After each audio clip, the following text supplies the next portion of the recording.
Còn người trời với quý vị nhất niệm thì cũng bất lai, mà con không giảng sanh, quý vị làm sao giảng sanh được. Nhưng mà nếu có A Di Đà tiếp dẫn thì giảng sanh như thường. Thành ra cái pháp môn tịnh độ nó hay cái chỗ đó. Còn quý vị tạp niệm giảng sanh không? Ai nói giảng sanh đưa tay lên nè. Bây giờ tạp niệm muốn giảng sanh phải làm sao? Hả? Giờ tạp niệm mà phát nguyện giảng sanh không? Ai nói giảng sanh đưa tay lên nè.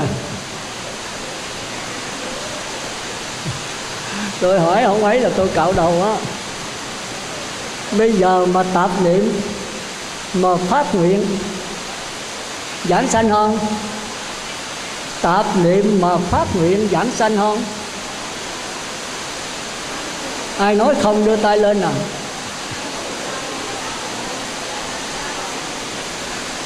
Tôi hỏi tới hỏi lui rồi là không có nắm vững.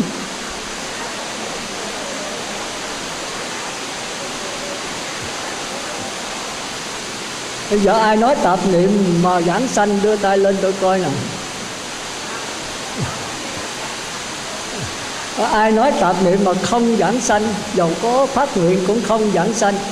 Tạp niệm mà dầu có phát nguyện cũng không giảng sanh, đưa tay tôi coi nè. Cảm ơn, để tay xuống. Đúng rồi, tạp niệm mà có phát nguyện cũng không giảng sanh. Đã là lung tung hết trơn rồi, làm sao A Di Đà tiếp dẫn được. Mà bây giờ muốn giảng sanh phải làm sao? Nhờ ban hộ niệm. Thành ra cái ban hộ niệm rất là quan trọng. Bởi vì quý vị biết vấn đề giảng sanh là lúc nào? Lúc nào biết giảng sanh? Cái thời điểm nào mình biết mình giảng sanh? Thời điểm cái hơi thở cuối cùng. Chỉ có nhiêu đó thôi. Công phu quý vị tu 10 năm, 20 năm, 30 năm mà hít vô thở ra, mà nhớ tới chuyện ác bỏ hết, xuống 4 đường ác. Có cái sát na cuối cùng đó thôi. Hiểu kịp không? Thành ra những người tạp niệm mà cái phút cuối cùng mà nhớ tới Phật, nghĩ tới Phật, phát nguyện với Phật, giảng sanh như thường. Còn tu 30-40 năm được nhất niệm rồi, mà cái giờ phút bị cái nghiệp nghịch chiều, bị người ta quấy phá. Mà quấy phá mình đã nhất niệm rồi. Nhất niệm là cái định lực rất mạnh, nhưng mà do đèn hén.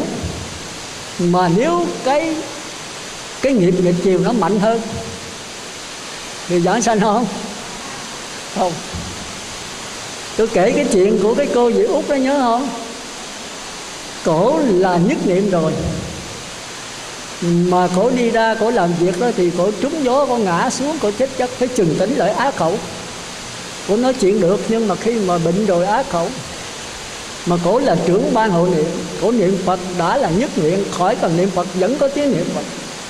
Thì đúng đó, khỏi ban hộ niệm cũng được. Thì cổ mới điện nói ông chồng, điện kêu mấy người bạn xem, mấy người hộ niệm đến hộ niệm cho em. Thì người ta đến mấy trăm người. Thì cổ mỉm cười, lúc đó mà cô chết thì đi rồi. Ông chồng lại kêu bà con, mẹ, cha mẹ bên chồng, ba mẹ bên vợ, tức là bên của cổ đó, cha mẹ, anh em, bà con đến hết 50 mấy người tới. Mà quý vị biết mấy người mà không tu tịnh độ đâu có tin, không biết gì hết. Mà theo cái lực ngoài đời hãy đến đó, thì mẹ ôm con khóc, con ôm mẹ khóc, rồi hung hít, rồi đỡ mẹ dậy, rồi hỏi này hỏi kia. Cái tình đời mà pháp môn tịnh độ nó tối kỵ vấn đề đó. Còn tình, còn ái là không giảng sanh được. Lợi chỉ niệm Phật thôi, không cho hỏi cái gì hết. Đằng này con thì nó ôm mẹ, nó hung, nó hít. Còn mẹ thì lại hỏi con, ôm con. Giờ phút cuối cùng mà. Thì ở ngoài có hiếu là vậy, khóc lóc kể lễ tùm lum. Nếu không khóc là bất hiếu, còn không khóc là không thương con. Cái ban hộ niệm người ta cản liền.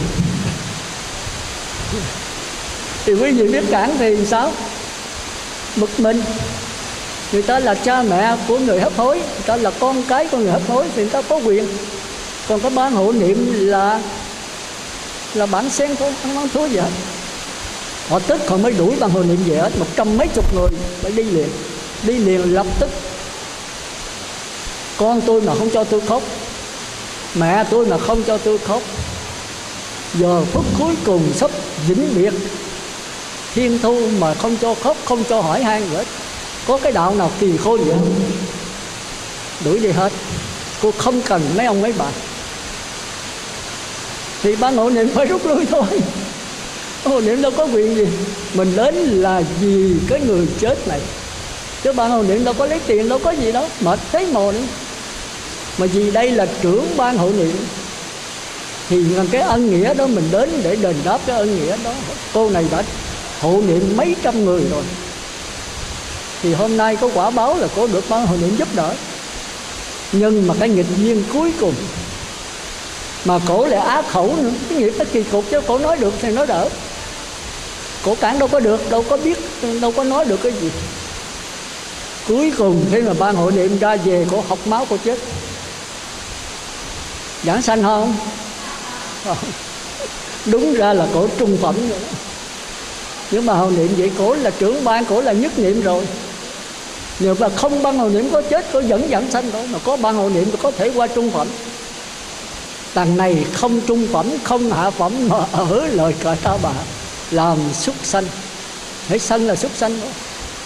Cổ chết rồi, máu chảy hai bên miệng, tới 8 tiếng đồng hồ máu còn chảy, tay chân cứng như khúc củi. Thì chúng ta thấy là ghê gớm á. Thành ra Đức Phật mới nói trong Kinh Di Đà: xá lợi phất há chúc căn lành, nhân duyên phước đức mà thành đạo sao. 3 điều. Căn lành là gì? Là thiện căn. Tức là người này phải chịu niệm Phật, tha thiết niệm Phật, thì đó gọi là căn lành. Có người không chịu niệm nha, muốn cho quý vị để ý. Có người kêu niệm là không niệm. Nhân duyên là được ban hộ niệm đến đầy đủ trợ niệm cho mình một cách đắc lực. Thì cô này có 2 cái hết. Cổ là thiện căn, căn lành, trưởng ban hộ niệm, mà là nhất niệm nữa. Nhân duyên đó, phước đức đó, là ban hộ niệm người ta lợi, người ta hộ cho mình phước đức đầy đủ. Nhưng mà nhân duyên không có, nó nghịch duyên.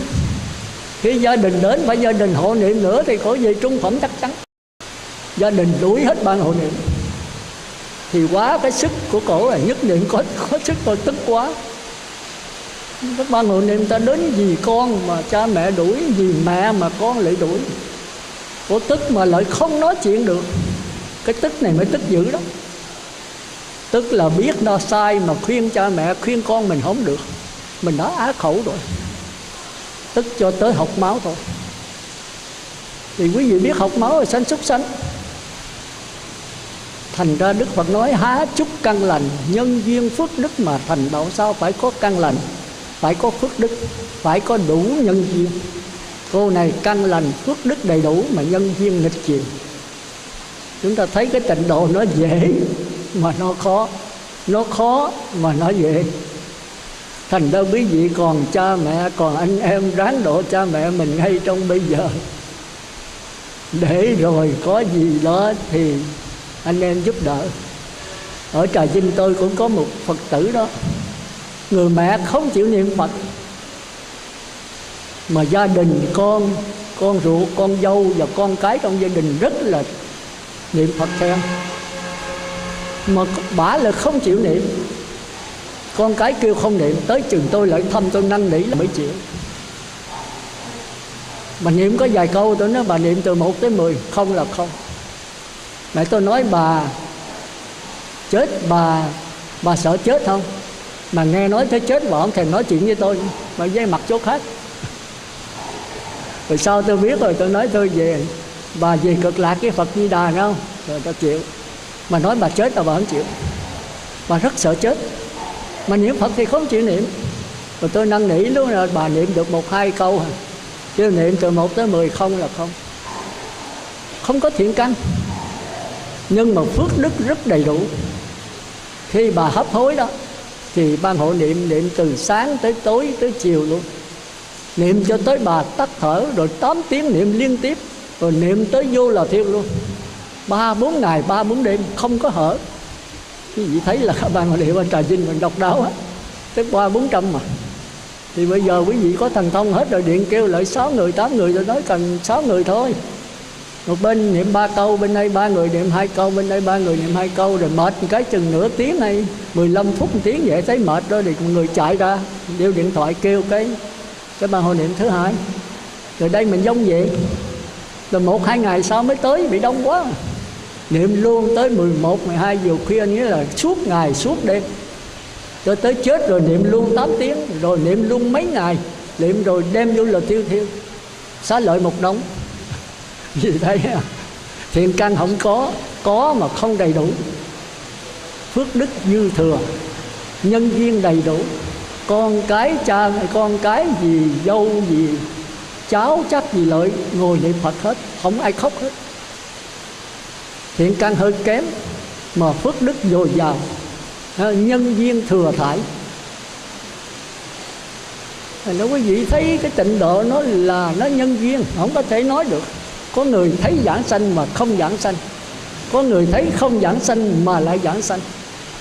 Tôi tính là bà chết không có xá lợi, mà tới 8 tiếng tay chân mệt mùi, rồi cuối cùng ở trên trán còn nóng, thì giảng sanh về trung phẩm thượng phẩm. Đó, thành ra cái tịnh độ nó rất thù thắng.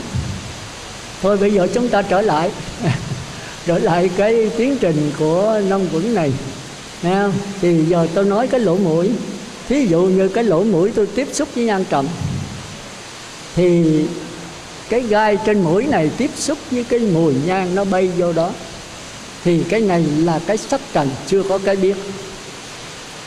Rồi tới dây thần kinh khứu giác mới tiếp xúc cái mùi nhang trầm trên lỗ mũi, thì mới dễ chịu, khó chịu, không dễ không khó.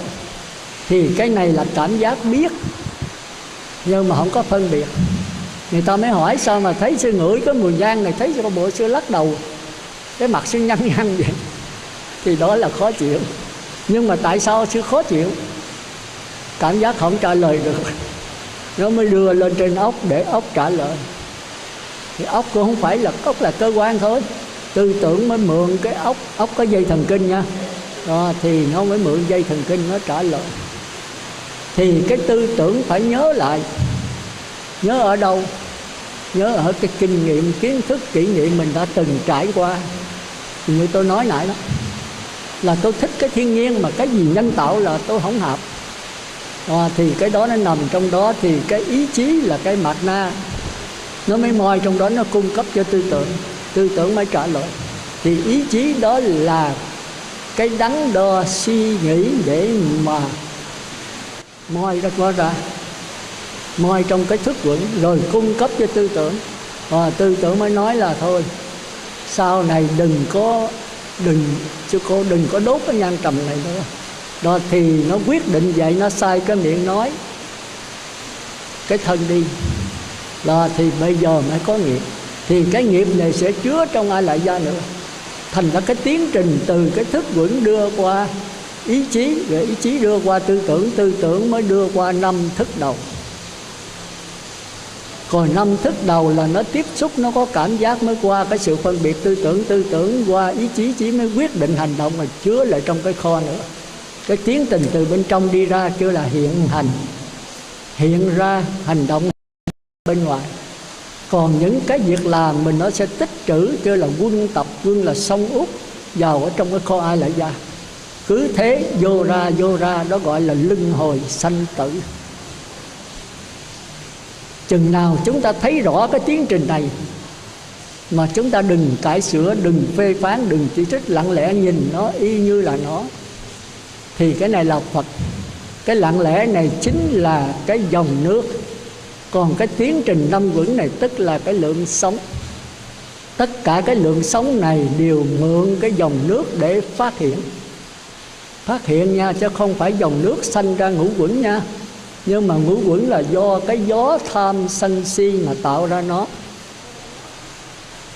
rồi nó mượn cái dòng nước để nó phát hiện.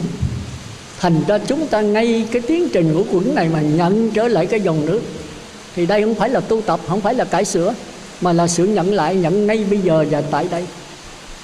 Thì lặng lẽ nhìn nó y như là nó, Tức là mày hiểu một cách rõ ràng, chứ không phải lờ mờ vô minh nữa. Còn vô minh đó thì phải đè nén, chỉ và cải sửa quán. Còn khi thấy rõ là khỏi đè nén, khỏi cải sửa, không chạy đâu hết. Nhìn thẳng vào nó, thấy nó như thật là nó diễn biến làm sao để nó như vậy. Thấy chỉ thấy mà thôi, nghe chỉ nghe mà thôi, cảm giác dễ chịu chỉ cảm giác dễ chịu mà thôi, phân biệt chỉ phân biệt mà thôi. Ví dụ tôi đi, tôi biết tôi đi, mà nói tôi đi thì qua tư tưởng rồi, cái xác thân là tôi. Còn biết đi thì cái thân đi, chứ cái biết không có đi, không có cái tôi trong đó. Thì cái biết là lặng lẽ biết thân đi. Thân đi mau, biết thân đi mau. Thân đi chậm, biết thân đi chậm. Cái thân ngồi, biết thân ngồi. Cái biết không có ngồi, không có đi, không có chạy. Cái thân chạy, biết thân chạy. Thân nằm, biết thân nằm. Còn cái biết không có ngồi, không có đi, không có nằm, nó biết tất cả, mà nó không dính mắc vào tất cả. Thành ra xác thân không phải là cái biết, mà xác thân cũng không khác với cái biết. Còn nói tôi đi thì cái đi này chính là tôi. Chính cái tôi tạo ra cái đi này. Quý vị hiểu không? Rồi tới cảm giác. Cảm giác nó khác với xác thân. Xác thân là chưa có cái biết, chỉ có chuyển động thôi. Cảm giác là có cái biết dễ chịu, khó chịu, không dễ chịu, không khó chịu. Tôi ngồi lâu quá tôi nhức. Cái nhức này không phải là thân, mà là cảm giác của thân. Hiểu kịp không? Nhức quá tôi khó chịu, thì đây là khổ thọ. Nói là tôi khó chịu thì cái khó chịu này chính là tôi. Thì chính cái tư tưởng tôi này tạo ra cái khó chịu. Còn bây giờ khó chịu, nhức, biết nhức, thì cái biết có nhức không? Nó biết cái nhức chứ nó đâu có nhức. Nó đâu phải là cảm giác. Nhưng mà cảm giác mượn nó để phát hiện. Thành ra nói cái nhức này là cái biết là sai. Mà nói cái nhức không phải là cái biết là trật. Còn tôi nhức thì cái nhức này chính là tôi. Tôi nhức quá tôi chịu không nổi, bây giờ tôi la trời, tôi đi kiếm thuốc uống. Còn nếu tôi biết cái nhức thì cái nhức là của cảm giác, còn cái biết này không phải gì hết. Cái nhức này nương vào cái biết để mà phát hiện. Rồi từ cái nhức này tôi nhận lại cái biết. Thành ra nói cái nhức này với cái biết là một là sai, mà cái nhức cái biết là hai là trật. Còn nếu tôi nhức thì cái tôi với cái nhức là một. Hiểu không? Hiểu không? Đúng rồi. Coi bộ ngơ ngáo ngáo vậy nè, có mặt bơ bơ vậy. Thấy không? Kỳ tới là chúng ta qua cái đó, đây là nói đại khái thôi. Còn đi sâu phải vậy nhá. Đi sâu vào cái tiến trình nó hơi khác nữa đây. Thấy không? Nó còn sâu hơn nữa. Thì chúng ta đi từ từ để quý vị nhận thấy là đạo Phật với đạo trời với bốn đường ác nó khác nhau hoàn toàn. Nhưng mà khó nhận, khó phân biệt lắm. Khó phân biệt lắm. Thì quý vị phải để ý chỗ đó. Nếu mình nhất, mình đi, mình không biết, nhất mình không biết, phân biệt mình không biết, đó là hiện tại là bốn đường ác. Còn nếu mình biết mình nhất mà cải sửa, ngồi lâu quá nhức, đứng dậy cho nó bớt nhức, đau quá rồi kiếm thuốc uống cho nó hết đau, thì cái này là người trời. Còn bốn đường ác nhức quá không biết làm sao, chịu nhức mà chịu không nổi thì chết. Còn người trời là biết cải sửa, tập thể dục, kiếm thuốc đồ thoa, thuốc rượu hay là dầu gió thoa hết nhức, hoặc là uống thuốc cho nó hết nhức, thì người trời là khôn hơn, đó là cải sửa. Còn đạo Phật thì nhất biết nhất, cái biết này không có nhất. Thì cũng cải sửa vậy, có thể kiếm dầu, kiếm thuốc đồ uống cho hết, nhưng mà cái mục đích uống không phải để cho hết. Hết thì biết hết, mà không hết thì biết không hết. Chịu không nổi thì chết thì biết cái chết, nhưng cái biết nó không có chết. Còn cái tư tưởng nó khác. Uống hết nhức thì mừng, tham. Mà uống không hết nhức, nó nhức hơn nữa thì sao? Giận, sân. Thì hãy được uống thuốc vô nó hết liền, nó khỏe khoắn liền cái mừng, là tham. Uống vô nó không hết mà nó nhức thêm nữa, giận quá xong mà cái thân mà nhức hoài, kêu trời ơi trời, sao mà con nhức quá xá vậy nè sư, sao mà tôi nhức quá, thì tôi là cái ngã. Còn nhất hóa xá thì biết nhất hóa xá, trở về nhận lấy cái biết. Thì biết nhất hóa xá, nhưng mà cái biết không phải là nhất hóa xá. Rồi muốn lấy thuốc uống thì lấy, mà lấy thuốc uống hết thì không mừng, mà không hết thì cũng không giận. Không hết biết không hết, mà hết thì biết hết. Còn không hết mà nó nhất hơn nữa, nó đứt bóng thì biết đứt bóng, cái biết không có đứt. Còn khi đứt bóng này nó tôi nhất quá, tôi uống thuốc không hết, rồi bây giờ đứt bóng thôi tôi chết rồi sư ơi, thì cái tôi này là cái ngã, luân hồi vào cái tôi khác. Còn bây giờ không dính mắc vào sắc thân, không dính mắc vào cảm giác, không dính mắc vào tư tưởng, thì chết đầu thai vào đâu? Không có chỗ đầu thai. Nó chỉ là cái biết trùm khắp võ trụ. Thì cái đó đạo Phật kêu là Niết Bàn. Giờ hiểu Niết Bàn chưa? Hiểu chưa? Bây giờ cô nào mới nghe đó giờ. Cô nói đâu cô nghĩ làm việc để nghe tôi, nghe pháp của tôi. Không biết nghe được không? Nữa là đem qua ngoại quốc.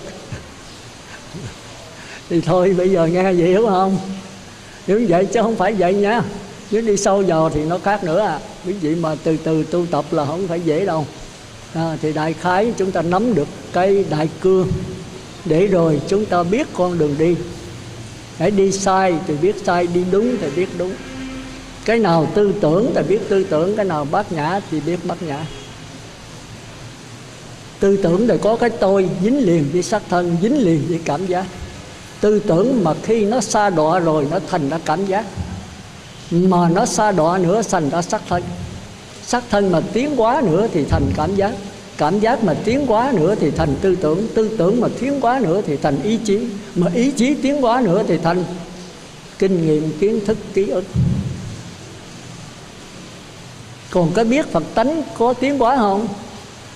Có sa đọa không? Nó không là gì hết. Nếu nó nói nó là sắc thân thì sai, nói nó không phải là sắc thân thì trật. Còn nói nó là cảm giác thì sai, mà nói nó không phải cảm giác thì trật. Nói nó là tư tưởng thì sai, nói nó không phải là tư tưởng thì trật. Nói nó là tiến trình của năm quẩn thì sai, mà nói nó không phải là năm quẩn thì trật. Nó không là gì hết, mà nó là tất cả. Hiểu không? Hiểu không? Cái dòng nước chảy gì nè, bây giờ có cái lượng sống. Lượng sống đó có sắc vững, có thọ vững, có tưởng vững, có hành vững, có thức vững. Tất cả đều nương vào cái dòng nước này. Nếu quý vị nhận thấy sắc vững, thọ vững, tưởng vững, hành vững, cái sống này là ta, là của ta, quý vị tiếp tục luân hồi. Khi nó sanh già bệnh chết thì nó chấm dứt. Và nó sẽ do cái ham muốn, cái tôi, nó sẽ tạo cái lượng sống sắc thân mới.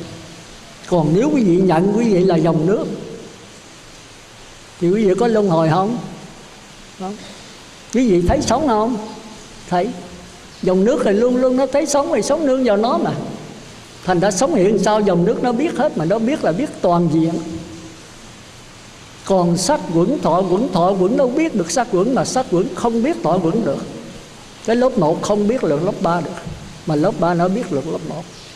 Còn tưởng vững nó biết thọ vững, biết sắc vững, nhưng mà sắc vững, thọ vững không biết tưởng vững được. Tôi nói hiểu kịp không? Còn cái dòng nước nó biết hết.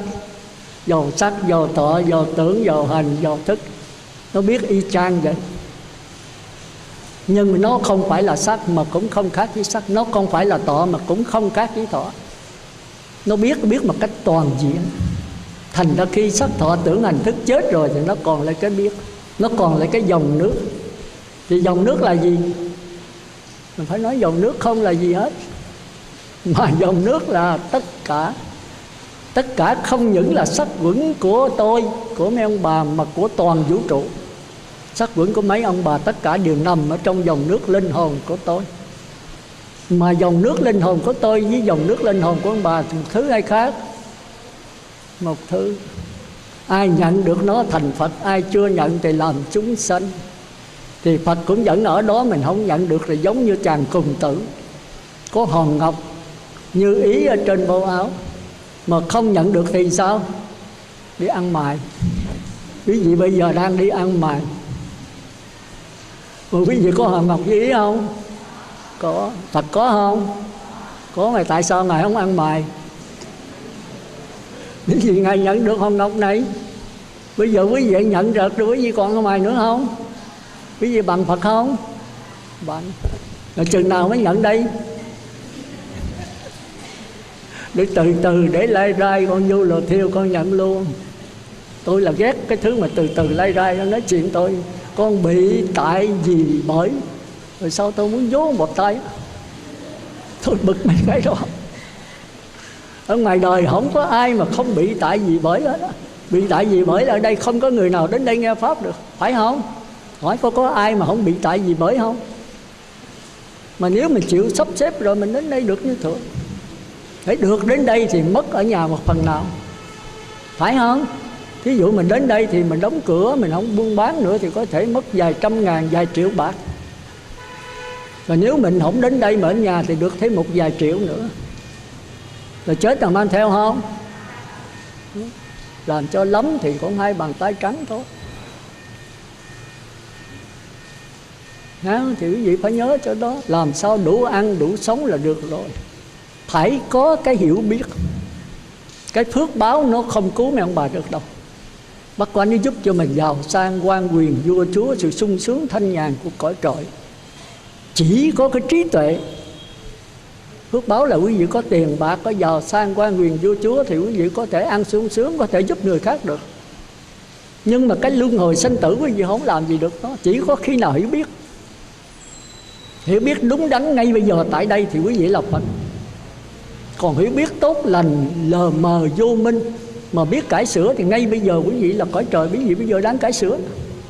Còn có nhiều người không đến nghe Pháp quý vị trên thì 4 đường ác, địa ngục ngạ quỷ đang nằm ngay bây giờ. Cái xác thân này nó không phải là địa ngục ngạ quỷ, nó không phải là trời, nó không phải là Phật. Mà với xác thân này cái nhận thức như thế nào thì cái xác thân này nó giống như vậy. Thành đó có nhiều vị Bồ Tát, người ta là Bồ Tát, người ta là chấm dứt luân hồi, ta Phật tánh 24/24, mà người ta vẫn thể hiện cùi. Thì cái cùi này cùi thiệt không? Vẫn thiệt. Mà có đau khổ không? Không. Có nhiều vị Bồ Tát ta thể hiện cùi để người ta thử chúng sanh. Lỡ lối như thường, cục ngón như thường, ca nặc ca tôn giả đó là bậc thánh nhân. Mà thể hiện trong cái chùa đó 700 tăng, ông thể hiện cùi mà hôi thối vô cùng, sức từ móng tay. Tới trong tăng chúng đuổi ông trụ trì nói thôi giờ con chúng đuổi, không lẽ con đi ra ngoài con làm sao sống. Thôi con cất cái cốc ở ngoài chùa đó, con ở riêng đó đi. Thì ông Ngộ Đạo Quốc Sư mới thấy vậy mà ra đó nuôi. Chúng ta thấy vậy đó. Mà không ngờ đây là bậc thánh nhân. Làm bộ cùi thôi chứ đâu có cùi. Mà làm bộ thì giống hệt người cười thôi, không có làm sao biết được. Nó hôi thối vô cùng, sức từng ngón chân. Nhưng mà đau đớn là vĩnh viễn không có đau. Khổ là không có khổ. Đau vẫn đau mà khổ không khổ. Còn quý vị hay đau, quý vị khổ theo, phải không? Còn có bậc thánh là vẫn đau như thường. Phật bệnh Ngài nhức nhối không? Ngài cũng nhức như thường. Nhưng Ngài có khổ, có khóc không? Không bao giờ có. Còn quý vị mà đau nhức cái gì khóc sùm hết, phải không? Mà nhức quá xá còn la trời nữa, phải không? Còn cái vị thánh nhân là khó lắm. Nhờ Ngài nhất mà các ông ấy bà nhìn cái sắc diện Ngài luôn luôn tỉnh bơ.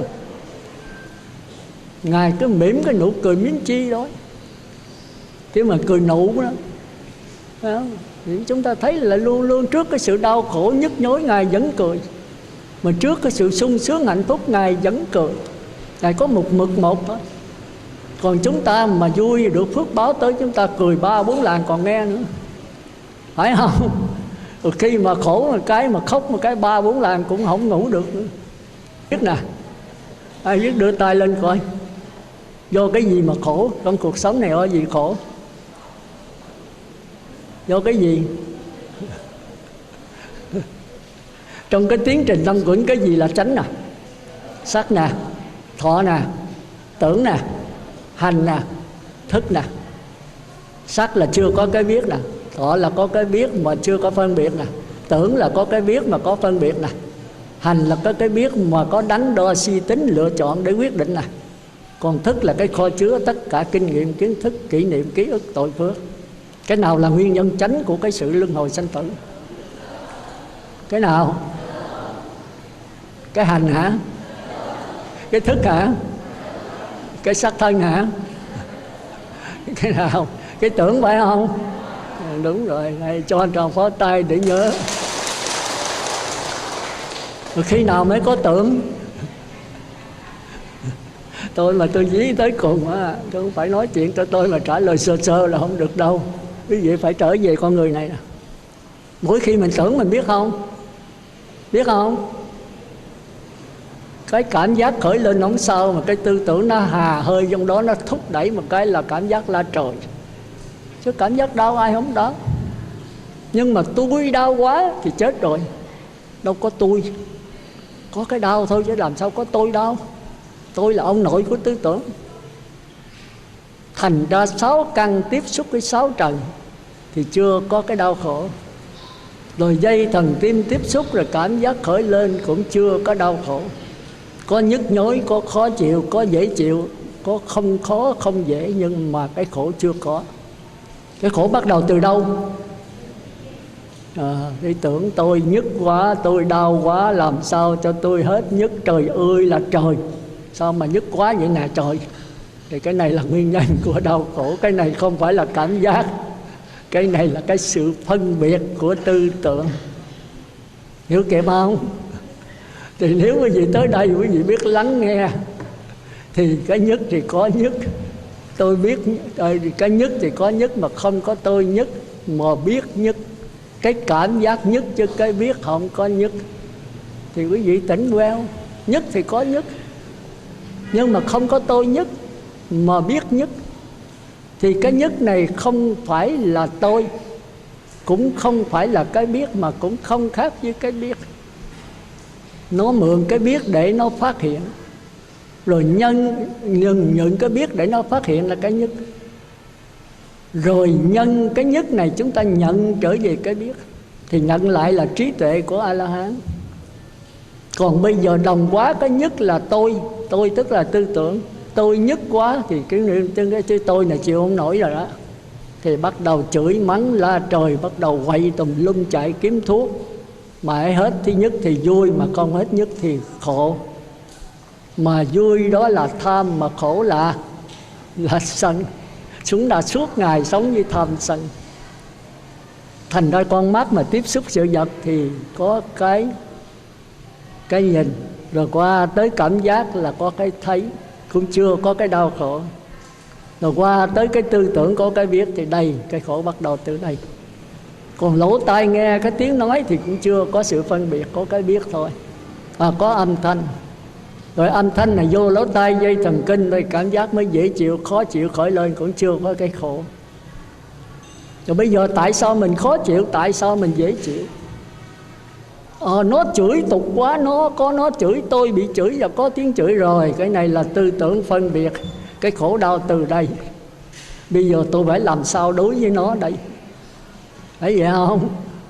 Thì chúng ta phải hiểu. Còn có 10 phút nữa rồi. Thì thôi tính bữa nay giảng bản mà quý vị trả bài lâu quá. Thì tới học cho rành nha. Thì từ giới không có thấy con mắt nữa.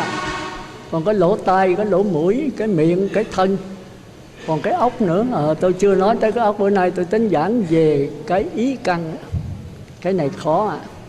Qua 5 cảm giác trước đi, rồi mới tới ý căn quý vị mới hiểu được. Rồi mới tới bát nhã.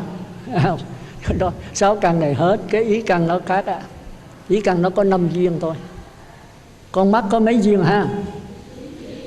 9 duyên. Cái lỗ tai có mấy? Có mấy? Nó bỏ cái duyên nào? Bỏ cái khoảng cách phải không? Ánh sáng. Đúng rồi. Rồi cái lỗ tai, cái lỗ mũi có mấy duyên? 7. Bỏ duyên nào? Ánh sáng với khoảng cách phải không? Rồi cái miệng có mấy duyên? Rồi cái sắc thân có mấy? 7 duyên. Rồi cái ý, có cái ốc có mấy? 5 duyên. Mà nắm vững 5 duyên không? Chắc chưa biết đâu. Cái 5 duyên là cho thí dụ một cái ở trung rồi á. 5 duyên thì kể được, nhưng mà cho thí dụ là khó ạ. Cái pháp trần đó là rắc rối lắm ạ. Rắc rối lắm. Chừng nào cái pháp hội tương đối là vững rồi tôi sẽ giảng qua cái duyên thứ 6. Cái pháp trần thì nó không là gì hết mà nó nắm hết. Sắc, thinh, hương, vị, xúc. Sắc là của con mắt, thinh là của lỗ tai, hương là của lỗ mũi, vị là của cái lưỡi, xúc là của xác thân. Mỗi cái nó mỗi riêng hết mà nó giống, tiến trình nó giống nhau. Còn cái pháp trần là nó bao trùm hết cả 5 sắc, thinh, hương, vị, xúc, mà nó lại cải sửa. Thành ra nó có 2 cái trường hợp. Cái ý nó có 2 trường hợp. Một là ngũ câu ý thức, 2 là độc đầu ý thức. Thí dụ bây giờ tôi thấy cái đồng hồ thì tất nhiên phải có con mắt với cái đồng hồ, phải vậy không? Rồi thì cái cảm giác dễ chịu, khó chịu mới khởi lên. Hay là cái bông, khi con mắt tôi tiếp xúc với cái bông thì đây là sắc vững. Rồi nó lên cái dây thần kinh thị giác của tôi thì nó có cảm giác dễ chịu, khó chịu. Rồi nó mới phân biệt, rồi nó mới quyết định, rồi nó mới chứa trong cái kho. Thì cái đó duy thức kêu là ngũ câu ý thức. Là ý thức làm việc với 5 cái căn đầu: mắt, tai, mũi, lưỡi, thân, ốc. Mắt, tai, mũi, lưỡi, thân. Còn bây giờ tôi về không có cái bông này nữa, tôi tưởng tượng được không? Được không? Được. Tôi về rồi ngồi thiền, tôi nhắm mắt lại, tôi tưởng tượng cái bông nó vẫn hiện ra như thường. Thì cái bông vẫn là sắc trần, phải không? Phải không? Phải sắc trần không? Ai nói phải đưa tay lên nè.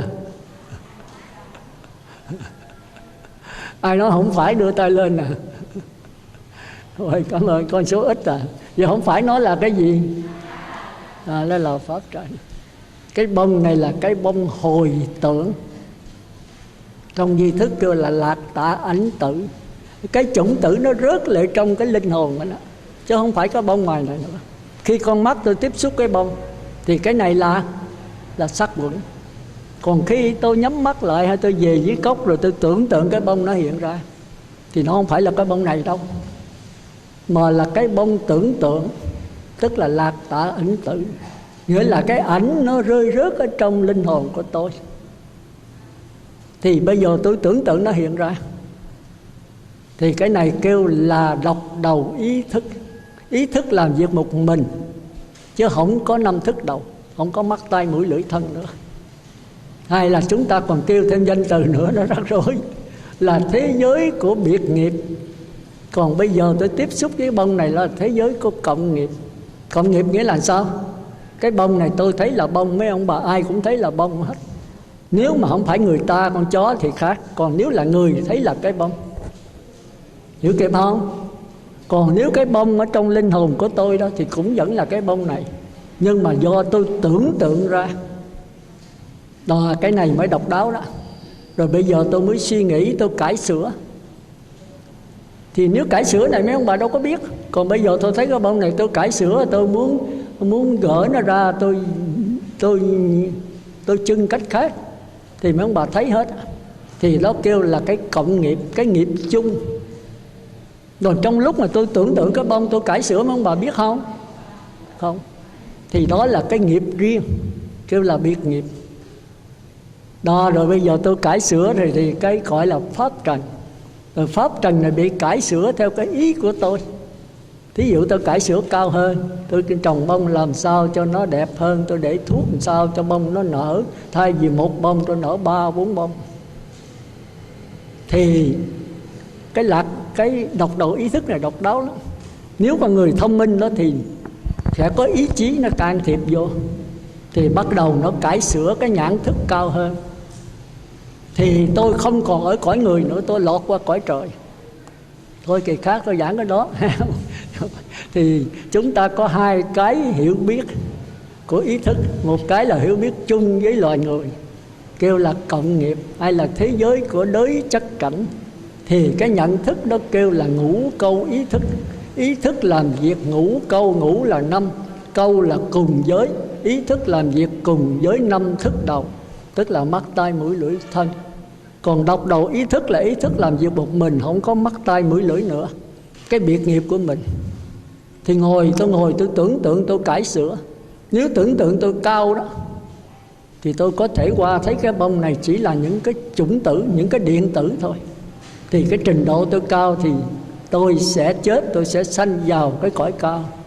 Còn nếu tôi nghĩ mà tôi thấy cái bông này với cái trình độ thấp, tôi sa đọa xuống lời súc sanh ngạ quỷ, thì chết tôi sanh vào đó. Thành ra cái ý tưởng, cái nghiệp của thức thứ sáu nó độc đáo lắm. Nó có hai cách làm việc. Làm việc với 5 thức đầu chung với loài người thì đó ngũ câu ý thức. Làm việc một mình thì kêu là độc đầu ý thức. Rồi sau nữa chúng ta sẽ giảng sâu hơn nữa ha. Sau có cái bản đó thì tôi sẽ chỉ quý vị thấy nó rõ hơn. Còn giảng không có bản quý vị hiểu không nổi cái thức thứ sáu đâu, nó hơi cao. Thì thôi bây giờ còn có 2 phút nữa. Có ai hỏi gì hỏi. 2 tiếng rồi đó, còn 2 phút nữa đủ 2 tiếng. Hôm nay tôi tính giảng bản mà giảng không được, vì trả bài có bộ lộng cộng quá, chưa xong thì tới trả lại nữa. Có 2-3 người sau thì trả rành. Vì đây là mới không à. Còn Ngọc Dân thì tôi chưa có dám đụng tới, vì nó rành quá rồi. Còn mấy người mới nãy đó, cái cô gì đó trả mà tôi chưa dí nữa là cổ la rồi. Cổ la làng trước rồi đó. Thì kỳ tới là ráng học ha. Thì tóm lại ha, là mục đích chúng ta niệm Phật là cầu giảng sanh về sức cực lạc cái gì đó, ngoài ra không muốn cái gì hết. Như vậy mới nhất niệm đó. Mà nhất niệm quý vị phát nguyện là giảng sanh nhiêu đó thôi. Mà tại sao nhàm chán chỗ này mình phải hiểu cho rành. Vì đây đủ 8 khổ. Nó vô lượng khổ đấy. Đức Phật gom lại có 8 khổ. Thì mình kể là sanh, già, bệnh, chết, thương yêu, xa lìa, thù ghét, ham muốn. Mà cuối cùng có một cái thôi. Đó là cái sắc thân ngũ uẩn này. Mà sắc thân ngũ uẩn là cái gì mà nó bao trùm hết 7 cái kia. Thì có sắc là chưa có cái biết. Thọ là cái biết. Dễ chịu, khó chịu, không dễ, không khó mà chưa phân biệt. Tưởng là cái biết có phân biệt. Đây là nguyên nhân của luân hồi sinh tử. Anh này là lý lắc nhất. Còn hành quẩn là ý chí quyết định để hành động. Hành quẩn không phải là sắc thân nha. Hành quẩn là tâm nha. Tức là sự đắn đo là cái tâm. Rồi nó mới sai cái thân, sai cái miệng. Thì bây giờ mới có hành động. Còn đó là cái thân thôi, cái tâm thôi. Còn thức quẩn là cái kho chứa tất cả. Thì mình lấy 5 cái thí dụ: mắt, tai, mũi, lưỡi, thân. Mình cho thí dụ về tìm nhá. Thì tới không có lấy mắt không à, qua lỗ tai, qua lỗ mũi, qua cái miệng, rồi qua xác thân. Rồi nói cho rành, không có lập cập nữa. Không có nói lúc đầu lúc sau rung, đầu voi đuôi chuột. Nửa khúc nửa chừng là rung hết trơn hết trọi. Con ở nhà trả thuộc lòng, gặp sư nó bay mất hết trơn.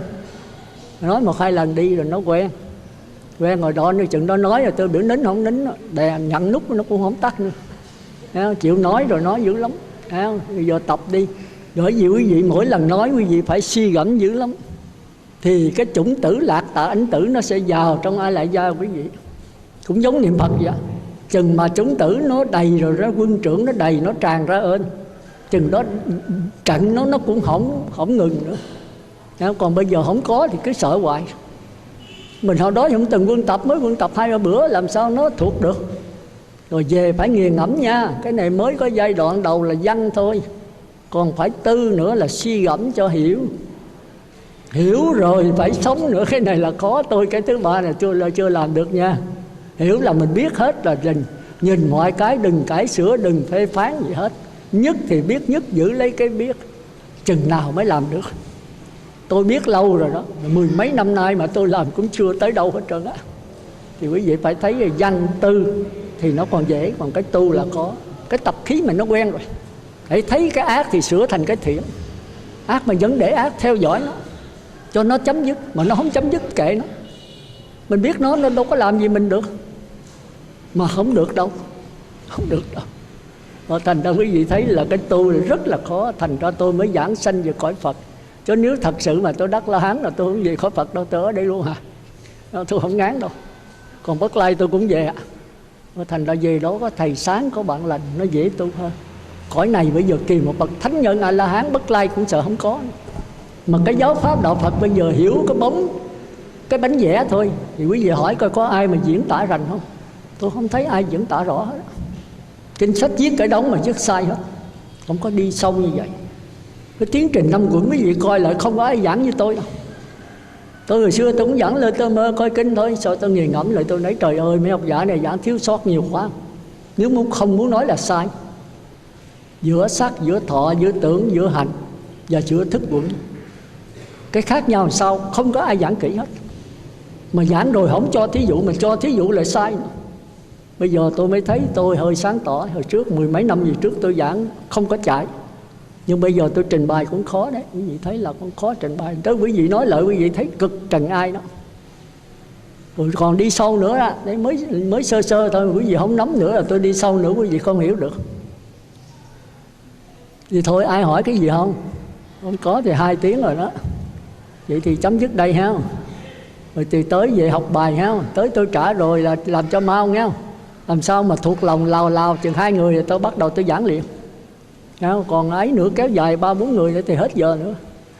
Quý vị về chịu khó học. Có cái như các có thâu mà. Quý vị trở lại nghe. Rồi quý vị tập làm. Rồi cho bạn mình biết.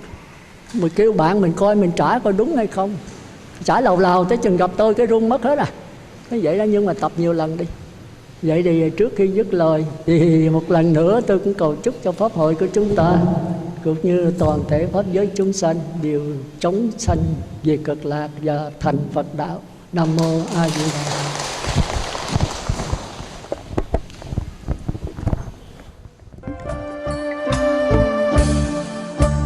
Nam mô A Di Đà, Nam mô A Di